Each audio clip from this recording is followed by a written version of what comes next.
किसी motivational speech को सुनने के बाद 2 मिनट तक आपका जोश, आपका उत्साह जगता है और 2 मिनट बाद फिर से आप ठंडे हो जाते हैं। 2 मिनट कहें या 2 दिन कहें, कोई अंतर नहीं है, कोई भेद नहीं है। मोटिवेशनल वो होना चाहिए जो निरंतर रहे, जो जीवन पर्यंत रहे। और ऐसा मोटिवेशनल आपको किसी वीडियो से नहीं मिल सकता, ना ही किसी स्पीच से मिल सकता है। ऐसा मोटिवेशन जगाने के लिए आपको खुद के अंदर से आलस्य खत्म करना होगा। आलस्य की जड़ को समझकर उसकी जड़ को ही उखाड़ फेंकना होगा। उसके बाद आपके अंदर एक ऐसा जोश, एक ऐसा उत्साह जन्म लेगा जो निरंतर रहेगा, जो शाश्वत रहेगा। चलिए मैं आपसे एक सवाल पूछता हूं, क्या आलस्य का ताकत और कमजोरी से कुछ लेना देना है? क्या शारीरिक रूप से ताकतवर इंसान आलसी नहीं हो सकता? और इसके विपरीत शारीरिक रूप से कमजोर आदमी क्या जोशीला, उत्साह से भरा हुआ नहीं हो सकता? हमने अपने आसपास कितने ही ऐसे लोगों को देखा है जो शारीरिक रूप से बहुत ताकतवर होते हैं, जिम करते हैं, शारीरिक व्यायाम करते हैं, लेकिन वो फिर भी आलसी होते हैं। ऐसा क्यों होता है? इतना ताकतवर आदमी जो चाहे वो झट से कर दे, लेकिन फिर भी वो नहीं कर पाता। तो एक बात समझ में आ गई कि ताकत से आलस्य का कुछ लेना देना नहीं है। जोश और उत्साह तो कहीं और से जन्म लेता है। और एक बार अगर आप उस केंद्र को समझ जाते हैं कि जोश कहां से पैदा होता है, तो जीवन भर आपको आलस्य कभी छू नहीं पाएगा और आपको कोई दूसरी मोटिवेशनल स्पीच सुनने की भी जरूरत नहीं पड़ेगी। आज की जो बौद्ध कहानी मैं आपको सुनाने वाला हूं, उसमें आपको एक ऐसा रहस्य पता चलेगा जिसमें कि आप अपने आलस्य को त्याग कर हर पल मोटिवेट रहकर अपने लक्ष्य को प्राप्त कर सकते हैं। इससे पहले कि आप इस कहानी में कहीं खो जाएं, इस चैनल को सब्सक्राइब कर लीजिएगा। तो चलिए कहानी की शुरुआत करते हैं। बहुत पहले समय की बात है, जब हिंदुस्तान पर अंग्रेजों का राज हुआ करता था। उस समय ज्यादातर लोग खेती बाड़ी करके अपना जीवन बिताया करते थे। उसी समय टनकपुर नाम के एक गांव में राजेश अपने पिता के साथ रहा करता था। राजेश अभी शादीशुदा नहीं था और अपने पिता के साथ खेती बाड़ी में अक्सर उनका हाथ बटाया करता था। उसके पिता बूढ़े हो चले थे, लेकिन खेतों का काम करना अभी भी उन्होंने नहीं छोड़ा था। दूसरी तरफ राजेश शारीरिक रूप से काफी मजबूत था। जिसका काम को करने के लिए 4 लोगों की जरूरत होती थी, वहां पर राजेश उस काम को अकेला ही कर देता था। उसमें एक अद्भुत ताकत थी। उसकी मां घर पे गाय और भैंसे पाला करती थी, जिनका दूध पीकर राजेश बहुत ही ताकतवर हो चुका था। और इसी वजह से गांव में कोई भी राजेश और उसके परिवार के साथ पंगा या झगड़ा नहीं करता था। उस समय हिंदुस्तान पर अंग्रेजों का राज था और जो भी खेती बाड़ी में अनाज पैदा होता था, उसका बहुत सा हिस्सा लगान के रूप में अंग्रेज उनके गांव में आकर ले जाया करते थे। इसलिए गांव वालों को अपने खाने पीने की चीजें उगाने के लिए खेत में बहुत मेहनत करनी पड़ती थी, क्योंकि बहुत सारा अनाज लगान के रूप में देने के बाद उनके पास खाने के लिए बहुत कम अनाज बचता था। इसलिए ज्यादा मेहनत करके वो अपने लिए पूरे साल का अनाज पैदा करने की कोशिश करते थे। हालांकि राजेश का पिता बूढ़ा हो चुका था, लेकिन वो खेती बाड़ी के काम में बड़ा ही अनुभवी आदमी था। कौन सा फसल कब लगाना है, उसमें कितना पानी देना है, कितना मेहनत चाहिए, ये सब राजेश के पिता को भली भांति पता था और वो मेहनत करने के लिए कभी पीछे भी नहीं हटते थे। जाड़े के दिनों में रात भर अपनी फसल में पानी देने का काम वो बड़ी ही आसानी के साथ कर लेते थे। लेकिन अब धीरे धीरे उनकी उम्र बढ़ चली थी और उनकी देखने की क्षमता भी कम हो गई थी। इसलिए रात में फसल में पानी देना बड़ा ही जोखिम भरा होता था, क्योंकि फसल में बहुत से जंगली जानवर रहा करते थे, जिससे राजेश के पिता की जान का खतरा बढ़ जाता था। जैसा कि बहुत बार उस फसल में सांप भी देखा गया था, इसलिए राजेश की मां बहुत चिंतित रहती थी और वो राजेश को अक्सर कहा करती थी कि बेटा, तुम्हारे पिता अब बूढ़ा हो चले और सारा कामकाज, सारी फसल की जिम्मेदारी तुम्हें अपने सर पर लेनी चाहिए। जरा सोचो कि घर में जवान बेटे के होते हुए बूढ़ा पिता खेतों में काम करता घूमे, ये अच्छी बात नहीं लगती है। अरे तुम में इतनी ताकत है, तुम इतने मजबूत हो, इतने ताकतवर हो, तुम खेतों का काम क्यों नहीं करते? लेकिन राजेश पर उनकी मां की बातों का कोई असर नहीं होता था। वो दिन भर अपने दोस्तों के साथ गप्पे लड़ाते रहता, तरह तरह के खेल खेला करता, लेकिन अपने पिता की मदद करने के लिए कभी आगे कदम नहीं बढ़ा था। एक दिन जब राजेश के पिता फसल में पानी दे रहे थे, तो आश्चर्यचकित रूप से एक सांप उनके पैर पर काट कर चला गया। उनके आसपास मदद के लिए कोई भी मौजूद नहीं था। वो जल्दी जल्दी काम बढ़ाते हुए अपने घर पहुंचते हैं। रात का समय था और अस्पताल भी कहीं आसपास नहीं था। सबसे नजदीक अस्पताल वहां के नगर में था, जो कि गांव से बहुत दूरी पर था। इसलिए अब आनन फानन में राजेश अपने पिता को लेकर नगर में जाता है और रास्ते में ही उनकी मृत्यु हो जाती है। राजेश अपने पिता के मृत शरीर को लेकर घर पर वापस लौट आता है। उसके घर में सन्नाटा छा गया था। घर में अब कोई नहीं बचा था जो घर की जिम्मेदारी अपने कंधों पर ले सके। घर में सिर्फ राजेश और उसकी मां बचे थे। अब पूरी जिम्मेदारी राजेश के कंधों पर थी। राजेश ने कभी सपने में भी नहीं सोचा था कि उसका जीवन आगे किस तरह चलने वाला है। अब तक तो राजेश बेफिक्र हुआ करता था, अचानक से सारी जिम्मेदारी उसी के कंधों पर आ गई। अब उसे ही फसल उगानी पड़ती थी। फसल की देखभाल, फसल में पानी देना उसी का काम हो गया था।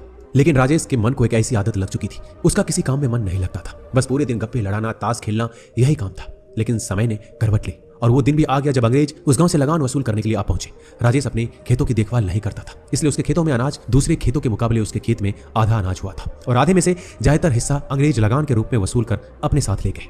अब राजेश के घर में खाने के भी लाले पड़ गए थे। दाने दाने के लिए उसकी मां अपने पड़ोसियों की मोहताज हो चुकी थी। उसकी मां को मांगना अच्छा तो नहीं लगता था, लेकिन वो कर भी क्या सकती थी, क्योंकि राजेश एक बहुत ही आलसी प्रवृत्ति का आदमी हो चुका था। उसके खेत बंजर पड़े रहते थे, उनमें कोई अनाज उगाने वाला नहीं था। यह देखकर राजेश की मां को बहुत आघात पहुंचता था। उसके सीने में एक दर्द सा उठता था। जो परिवार कुछ समय पहले इतना धन संपन्न हुआ करता था, उसके पति के मरते ही वो दाने दाने के लिए पड़ोसियों के मोहताज हो चुके थे। वो अक्सर राजेश को समझाने की बहुत कोशिश करती, लेकिन उसकी बातें सुनने के बाद राजेश कुछ देर तक तो जोश और उत्साह में रहता। वह सीधा कस्सी उठाकर अपने खेत में पहुंच जाता, लेकिन कुछ देर बाद फिर से उसका उत्साह, उसका जोश ठंडा पड़ जाता और फिर से वही जीवन शैली शुरू हो जाती। एक दिन जब राजेश की माँ राजेश को जली कटी सुना रही थी तो राजेश ने गुस्से में आकर अपनी माँ से कहा, मैं भी चाहता हूँ कि दूसरों की तरह अनाज उगाना, लेकिन मैं क्या करूँ, मेरा मन अपने वश में नहीं है। मैं रोज रात में यही सोचकर सोता हूँ कि सुबह उठकर अपने खेतों में काम करूंगा, अनाज उगाऊंगा, लेकिन सुबह उठते ही पता नहीं मुझे ऐसा क्या हो जाता है कि बिस्तर से उठने का मेरा मन नहीं करता। मैं खुद अपने आप से बहुत परेशान हो चुका हूँ। मैं खुद इन चीजों से छुटकारा चाहता हूँ। मैं क्या करूँ, मुझे कुछ समझ नहीं आता। ये सारी बातें सुनील का पड़ोसी भी सुन रहा था। सुनील का ये कथन सुनने के बाद उसके पड़ोसी ने कहा कि बेटा, तुम्हारे जैसे ही हालात मेरे बेटे की हुआ करती थी, लेकिन किसी ने मुझे बताया कि पड़ोस के गांव में एक बौद्ध भिक्षु आया है। जब मैंने अपने बेटे को उससे मिलाया तो पता नहीं उसने ऐसा क्या बताया कि मेरा बेटा आकस्मिक रूप से एकदम बदल गया। आज वो बहुत मेहनत करता है, सुबह उठते ही बिना बोले खेतों में काम करने के लिए पहुंच जाता है। मैं खुद उसका ये बदलाव देखकर आश्चर्यचकित हूँ। आखिर उस बौद्ध भिक्षु ने ऐसा क्या बताया था? तुम भी एक बार जाकर उस बौद्ध भिक्षु से जरूर मिलना। वो कुछ पैसे तो लेता नहीं है, अगर तुम्हारा फायदा नहीं हुआ तो तुम्हारा कुछ नुकसान भी नहीं होगा। ये सुनकर राजेश की माँ ने राजेश से कहा कि बेटा, तुम एक बार जाकर उस बौद्ध भिक्षु से जरूर मिलो। उसके बाद भी अगर तुम्हारे अंदर कोई बदलाव नहीं होता तो मैं सह लूंगी, लेकिन अपने स्तर पर तुम अपने आप को बदलने की कोशिश तो करो। तुम में इतनी क्षमता है, इतने ताकतवर हो, फिर भी तुम कोई काम नहीं करते। एक बार तुम उस बौद्ध भिक्षु से जरूर मिलना।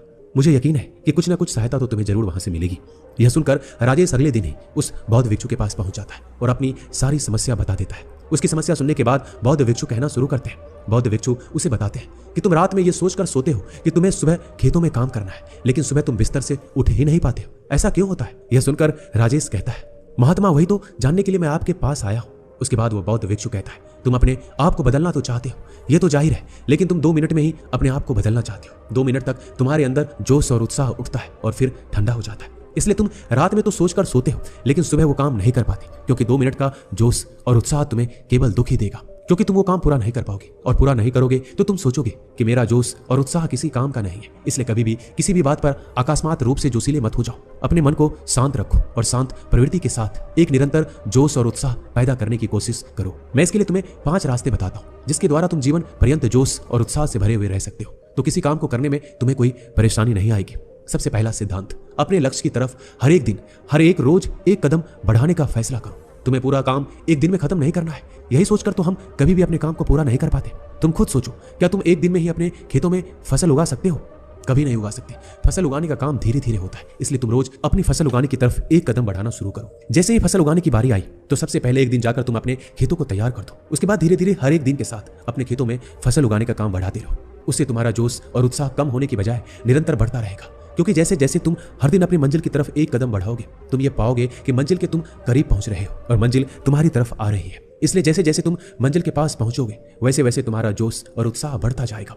जब कोई आदमी किसी पहाड़ पर चढ़ना शुरू करता है तो शुरुआत में उसे वो पहाड़ बहुत ऊंचा दिखाई देता है। शायद एक आदमी उस पहाड़ की ऊंचाई को देखकर उस पर कभी चढ़ने का फैसला ही ना करे, लेकिन जब कोई आदमी उस पहाड़ पर चढ़ना शुरू करता है तो धीरे धीरे उसकी चोटी तक पहुंचने लगता है, तो उसके कदम खुद ब खुद जल्दी जल्दी उठने लगते हैं, क्योंकि वो अपनी मंजिल के करीब पहुंच चुका होता है। इसलिए पहला सिद्धांत, रोज अपनी मंजिल की तरफ एक एक कदम बढ़ाओ, ना ज्यादा ना कम।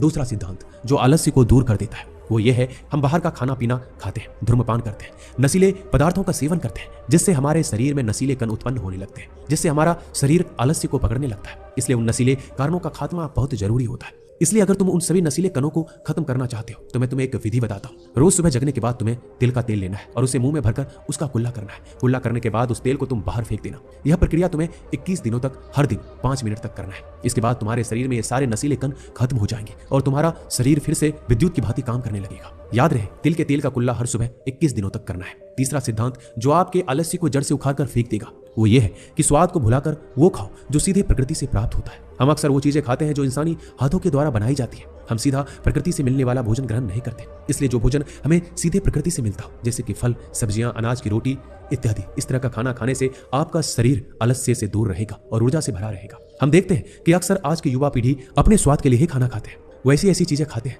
जो ऐसी प्रक्रियाओं से बनी होती है कि अगर आप उन प्रक्रियाओं को देख लें तो आपका खाने का मन भी नहीं करे। जैसे कि बाजार में चाउमीन, बर्गर, मोमोज वगैरह वगैरह, इस तरह का खाना खाने से आपके शरीर के अंदर नशीले कणों का उत्पादन होता है। नशीले कण आपके पेट से चिपक जाते हैं, जो आपके अंदर आलस्य पैदा करते हैं। इसलिए खाना वो खाओ जो आपके शरीर को ताकत प्रदान करे, और ताकत वो खाना प्रदान करता है जो प्रकृति से सीधा प्राप्त होता है। अगला सिद्धांत जो समझने योग्य होता है वो ये है कि आप कर्म करने के लिए संसार में आए हैं। अपना पूरा योगदान दो। जरा आप खुद सोचिए कि अगर आप संसार में कर्म करने के लिए नहीं आते तो आप निर्जीव होते, आप कोई पत्थर होते, कोई जीव जंतु होते, लेकिन आपको इंसान के रूप में एक जीवन मिला है जिसका आपको पूरा उपयोग करना होगा। आपको अपना योगदान इस संसार में देना होगा। आपको अपना कर्म भोग पूरा करना होगा, और कर्म भोग को पूरा किए बिना संसार में कहीं मुक्ति नहीं है। इसलिए अगर आप इस सिद्धांत को समझ लेते हैं कि मेरा योगदान इस संसार में क्या है, मेरा कर्म भोग क्या है, तो आप खुद ब खुद अपने आलस्य को खत्म करके अपना योगदान देने का भरपूर प्रयास करेंगे। इसके बाद जो आखिरी बात समझने की होती है वो ये है कि हमारे बिना भी वो काम पूरा हो जाएगा। हम अक्सर ये सोचते हैं कि उस काम को करने में हमारी क्या जरूरत है, जब इतने लोग उस काम को करने के लिए पहले से मौजूद हैं, तो मेरी क्या आवश्यकता, और यही सोचकर हम अपना योगदान उस काम में नहीं देते।